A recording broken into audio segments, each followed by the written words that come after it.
بعد میں general secretary Pakistan مرکزی مسلم لیگ سندھ اکرم عادل کا حیدرآباد میں جلسہ عام سے خطاب کرتے ہوئے کہنا تھا کہ پاکستان میں ایک طرف سیاسی انتشار ہے اور دوسری طرف معاشی بدحالی کا سلسلہ جاری ہے۔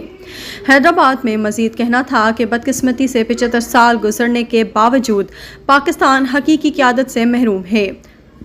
آج ملک کی ترقی اور خوشحالی کے لیے متفقہ قیادت کی ضرورت ہے۔ عوام رعایتی حکمرانوں کو آزما چکی ہے۔ بار بار منتخب کیے جانے والے حکمرانوں نے عوام کے مسائل میں اضافہ کے بجائے کوئی کردار ادا نہیں کیا۔ پاکستان کی تعمیر و ترقی کے لیے پاکستان مرکزی مسلم لیگ کا ساتھ دیں۔ ہمارا پیغام پرامن، متحد اور روشن پاکستان بنانا ہے۔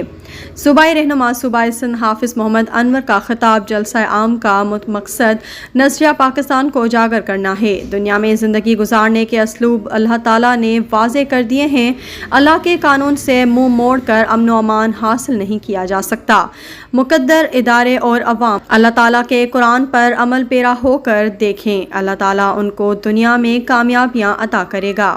رہا ہوں یہ پاکستان مرکزی مسلم لیگ حکومت نہیں ہے۔ آپ دیکھ لیجیے آج حکمران ہر آدھے گھنٹے بعد ٹی وی چینلز کی سکرین پر آتے ہیں، میڈیا کو بات کرتے ہیں، میڈیا ٹاک کرتے ہیں۔ آپ دیکھتے ہیں کہ ٹی وی چینلز پر آ کر ٹاک شوز کا حصہ بنتے ہیں۔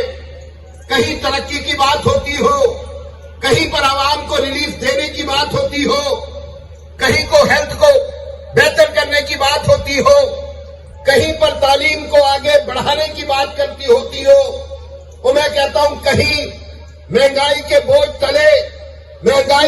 تلے دبے ہوئے سسکتے ہوئے عوام کو ریلیف دینے کی بات ہوتی ہو، آپ نہیں سنتے ہوں گے۔